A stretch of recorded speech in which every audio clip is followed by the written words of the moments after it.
Today we're going to talk about the number one root cause of all chronic disease. If you take a look at any disease, it goes through a cycle, and it starts with some root cause, and then it goes through a series of things inside your cells that start breaking down, till eventually you develop a disease. In this case, it's type 2 diabetes. And what this video is about is addressing what medicine completely ignores. What medicine focuses on is the late stage symptom that occurs at the end of this evolution from start to actual disease creation. And so their whole goal is to label this disease, this symptom, and then treat it with a medication.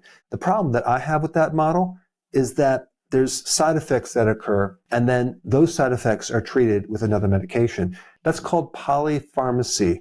And if you take a look at a nursing home or an assisted living home, you'll see people on 7 to 10 or more drugs, some people up to 40 to 50 different medications. And so my viewpoint is that the more medications you give a person, the less healthy they're going to become.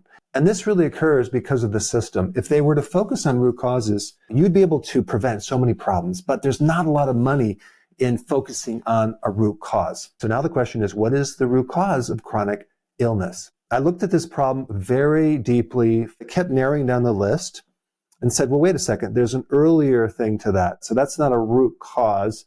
And the list got shorter and shorter and shorter until I realized something. Our environment has changed pretty fast, but our genes did not catch up to that. We are in a completely different universe where you can get any food. It's available 24/7. Over 50% of the calories in adults is ultra-processed food calories, something that we've never experienced way back in the day. We are constantly feeding ourselves 24/7. There's not really any break between that. We pretty much eat constantly.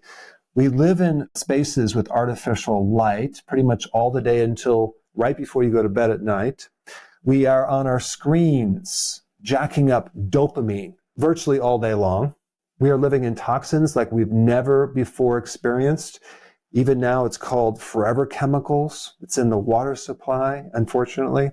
And on top of that, we've really sterilized our food and our environments. And that child doesn't necessarily develop the immune system that they need. And they've done studies on this with the Amish. And they compared these kids raised on a farm with kids that were raised in more of a sterile environment. And they found there was a much stronger immune system in the farm kids because they were exposed to farm dust and dirt, which developed part of the immune system. And so the sterilization of the environment as well as foods, we pasteurize food. Let's just take milk, for example. Way back in the day, we did not pasteurize our milk. But way back here, they fermented their foods, right? In cheese, yogurt. And that really helps the diversity of microbiome. But what do we do in modern time? Even with kids, we'll give them skim milk that's pasteurized. It's not fermented. It's very unnatural, and kids will develop a lot of allergies to that.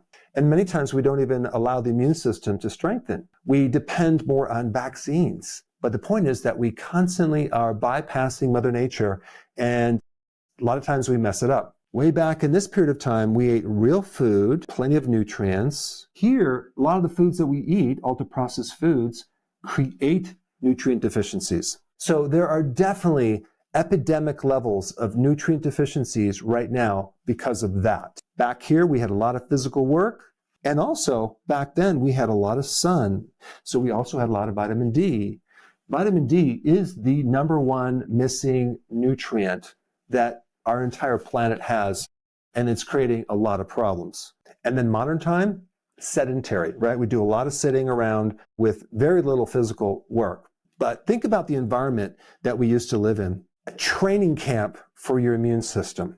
Massively diverse microbiome back then. If you take a look at one of the most common illnesses right now, it's autoimmune diseases. I mean, we did not have autoimmune diseases 50 to 75 years ago. There is a genetic problem with autoimmune diseases. It's called HLA. I'm not going to give you the long name of what this is. This gene has the most diversified altered gene type in the entire body. And that's because this is really about exposing the immune system to various pathogens and microbes, friendly and unfriendly. This is a gene that helped you survive way back here, but it doesn't help you survive in modern times. And just to help you understand this a little bit more, I want to go through my genetics, okay? I had my genes tested just to kind of push this point home. Now, many of you may have gotten your DNA tested before. Some of you have not. It does give you some valuable information, what potential problems you could have if your habits and your environment are not quite right. So then you can align your actual biology with the correct things to do. But first, let me just tell you what's going on with my genes. I do have an autoimmune risk for gluten, and it just so happens to be part of this gene right here. So if I consume gluten, I'm at risk of getting an inflammatory issue with my gut. Every time we went on a vacation, my wife and I would end up in some bed in some hotel all night long with stomach pain because I would be eating a ton of wheat products with gluten. And I had really no awareness back then of the connection, but I sure do now. And I do not consume any gluten whatsoever. The second problem I had was with choline. Apparently, I do not absorb choline very well. Choline is really important in preventing a fatty liver, but it's also important in the neurotransmitter in your brain. And if you think about all these problems with these genes, they all had beneficial survival things back here, but they just don't work in modern time. Back here, we ate the whole animal, nose to tail. We ate the organs. One of the best foods for choline is liver. And so do I eat liver? No, I don't like liver, but you can get enough choline in egg yolks, and I have a lot of eggs. So that's what I'm doing to solve that problem. The next thing that showed up is I have a major problem with vitamin D activation. And so I also have a history of severe low back pain. I don't get low back pain anymore. I take a good amount of vitamin D through the winter, and I get a lot of sun during the summer. The next thing I have a problem with is inflammation from too many polyunsaturated fatty acids. So that would be seed oils. If I consume a lot of seed oils, I will just fill up with inflammation. And that's exactly what happened. Even in my 20s, I had so much arthritis in my fingers and my back, and I was just downing junk food. And I'm 60 right now, and I am way healthier now than I was back then. The next thing that showed up was my genes for inflammation, highly susceptible to becoming inflamed if I eat junk food. If I overtrain, I get inflamed right away. Now that's good and bad, because what happened, because I was eating so poorly in the first part of my life, I became such a cripple from inflammation that woke me up, and I was aware and I needed to change something, versus other people, it might not affect them initially, but later on in life, they might find out about it. So on the positive side, my immune system is strong to prevent against things like cancer, because my immune system can kill off cancer better than other genetics. But on the flip side, if I go off my eating plan, I become an inflamed cripple. I'm very susceptible to developing autoimmune disease, but only if my environment is not matching those genetics. Now, the next one has to do with my detoxification enzymes. Now, think about it. Back here, the level of chemicals was so much lower than right now. My genetics have not evolved to deal with the level of toxicity. So if I was a smoker and I drank alcohol and I exposed myself to a lot of chemicals, I'm going to feel it more than other people simply because of my weakness within the detoxification enzymes. What I should be doing to strengthen that is to not only avoid some of these toxins and have a better water filter and live in cleaner air and live on a farm, which I'm lucky to have that opportunity to do, but also consume foods that help naturally detoxify things like garlic, onions, which I do on a daily basis. Another interesting weakness that I have is that my genes have lower amount of nitric oxide bioavailability.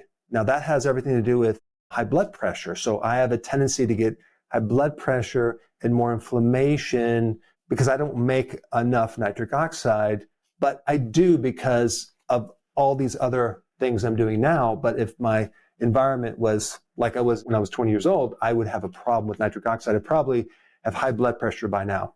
And just so you know, one way to increase nitric oxide is to consume beets or arugula salad, but also sunlight. Sun can give you nitric oxide, and so can exercise as well. So now I'm going to show you 20 things to reset your habits and your lifestyle. Number one is to go outside and expose yourself to light within 60 minutes of getting up. And I'm telling you, out of all the things that can really mess up your health, it's poor sleep. Because if your sleep is not right, it can severely affect your blood sugar. It can severely affect your mood. The night shift as a thing is even classified as a probable carcinogen because of how important sleep is within the genetics of the entire body. And if you're outside and the sun's there, you don't ever want to just look into the light itself. You can look slightly away and the sun will kind of get into your eye. But also realize that the infrared that comes off the sun penetrates your body. It can go right through your clothes into your body, and it can actually increase melatonin. So this would be a very important thing to do in the morning, number one. Number two, you want to dim the lights 90 minutes before you go to bed. How many people have the lights completely bright, and it's usually fluorescent or artificial lights, all the way until they go to bed? Not good. You want to start dimming things, or even being in a dark room 90 minutes before you go to bed. This will start to reset this circadian clock, and it's going to really help the quality of sleep and a lot of other things. Number three, you want to lock the wake time 7 days a week. In other words, you want to be consistent waking up and also going to sleep. Your body does not like this change in when you go to sleep and when you wake up. I mean, let's just take jet lag, for example. You fly somewhere and all of a sudden you're in a different time zone. Boy, that just throws off everything. If you do have jet lag, I found if you take a big dosage, maybe 50,000 IUs of vitamin D3, right before you fly, those jet lag symptoms will be less, okay? But be consistent with your sleep all the time. Number four, put your workouts into a schedule to remind you to keep in regular exercise. Putting that back in is going to be super therapeutic at every level. Number five, no eating 4 hours before you go to bed. This might not exactly match what happened in the past, but it's a very good idea. Not go to sleep on a full bloated stomach. All right, number six, 6 to 8 hours of an eating window. So that would be a 16 or 18 hour fast, okay? This definitely matches what happened long ago because food was not as available. And there's probably days where we didn't eat, and there was probably times where we ate a lot in a short period of time, but it wasn't so consistent. And then when we start matching that, our bodies do so well. So keep that fasting window in because the frequent eating is a killer for insulin problems. All right, number seven is a 10 to 15 minute walk after you're eating. First of all, you're going to burn up the sugar. Second, you're going to be able to add more exercise. Super healthy, simple tip. Number eight, try to consume something fermented with every meal, whether it's kefir, yogurt, sauerkraut. Because of the diversity of microbiome, it's going to really, really help you. Unsweetened chocolate feeds the microbiome. I put that in my coffee in the morning. It doesn't have any sugar in it. Number nine is nature time, 3 times a week. Very therapeutic to get out in the park, go in nature, go in the mountains. I actually do this every single day. I'm constantly walking. It's super, super healthy. Number 10, you want to get your hands in the soil, gardening. And I got myself into a really great situation where I'm able to live on a farm. And you talk about getting dirty. I am around a lot of microbes and I never get sick. My immune system is super, super strong. Number 11, if the environment that you're in is polluted, you need to get a house filter, a HEPA purifier, just to keep the clean air in your house. So when you're sleeping at night, you can breathe in clean air.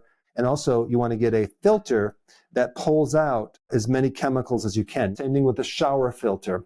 Now, if you can actually have mineral water or spring water, that would be awesome. But if you can't, just get a filter. Very, very important because the majority of chemicals come from your water. 13, fragrance-free hair products and skin creams and lotions and makeups without the fragrances, without the chemicals as much as possible. If you're cooking, use some cookware like stainless steel, that is not going to give off additional chemicals. Number 15, and this is probably the most important, no ultra-processed foods in the house. Number 16, you want to limit going out to a restaurant because you don't know all the ingredients, you don't know the oils that they use. It's really hard to avoid certain chemicals when you're going to restaurants, and especially fast food restaurants. Number 17, sauna or hot shower is very, very therapeutic to help to stimulate the epigenetics and create a micro stress in the body to help your body rebound and adapt.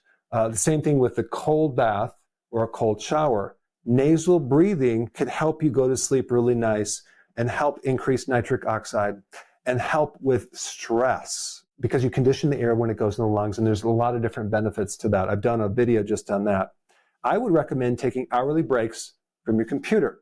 Get some space, look outside, get your vision going out. I am guilty of spending literally 8 hours straight on the computer, actually a lot more than that, for years, and it's just not healthy. And then number 20, white noise can kind of help filter out the noisy environment outside because sleep is like a nutrient, right? It's so important because if you're not sleeping, it can affect so many different parts of your body. Now, if you found this video helpful and you want something equally as helpful, there's a fascinating video on how to reduce stress in a very unique way. In fact, I show you many different ways to reduce stress. And for that data, I put it all in this amazing video right here. Check it out.